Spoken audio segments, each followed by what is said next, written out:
ஆண்டவராகிய இயேசு கிறிஸ்துவின் நாமத்திற்கு மகிமை உண்டாவதாக. இன்றைக்கான காட்ஸ் வாய்ஸ் என்னன்னு கேட்போமா? இன்றைக்கி மார்னிங் நான் எழுந்து எங்கள் வீட்டில் இருக்க டெய்லி கேலண்டருடைய பேஜை கிழிக்கலாம் அப்படின்னு சொல்லிட்டு போனேங்க. எனக்கு ஒரு மிகப்பெரிய ஷாக், ஒரு பயம். என்னென்னு பார்த்தீங்கன்னா, அந்த கேலண்டரில் இன்னும் கொஞ்சம் பேஜ் தான் இருக்கிறத பார்த்து நான் பயந்துட்டேங்க. 365 நாட்களில் இன்னும் 77 நாட்கள் தான் பேலன்ஸ் இருக்குது. 288 நாட்களில் நான் என்ன பிரயோஜனமாக செஞ்சேன்? ஆண்டவருக்கு நான் என்ன பிரயோஜனமாக செஞ்சேன்? எனக்கு நான் என்ன பிரயோஜனமாக செஞ்சுக்கிட்டேன்? மற்றவங்களுக்கு நான் என்ன நன்மைகளை செஞ்சேன் அப்படின்னு சொல்லி ஒரு பயம் எனக்கு ஏற்பட்டுருச்சுங்க. அப்போ தான் ஏசப்பா எனக்கு இந்த வசனத்தை நினைவுபடுத்தினார். எபேசியர் 5:16 நாட்கள் பொல்லாதவைகள் ஆனதால் காலத்தை பிரயோஜனப்படுத்தி கொள்ளுங்கள் அப்படிங்கிற இந்த வசனத்தை நினைவுபடுத்தின உடனே எனக்கு இன்னும் பயம் அதிகமாயிருச்சுங்க. ஆமாங்க, ஒருவேளை நம்ம இந்த வருடத்தின் தொடக்கத்தில் ஒரு ரெசல்யூஷன் எடுத்திருப்போம்.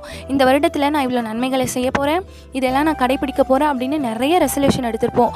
ஆனால் நாளைக்கு பண்ணுறேன் அப்படின்னு சொல்லி 77 நாட்கள் தாங்க இன்னும் பேலன்ஸ் இருக்குது.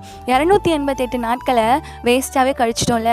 ஒன்றும் கவலைப்படாதீங்க, உங்களுக்கு இன்றைக்கி கர்த்தர் 77 நாட்கள் கிரேஸ் டைமாக கொடுக்குறாரு. என்னென்ன ரெசல்யூஷன் எடுத்தீங்களோ அதெல்லாம் செஞ்சு முடிச்சிடுங்க. கடவுள் கொடுக்குற பெரிய கிரேஸ் டைம்ங்க இது.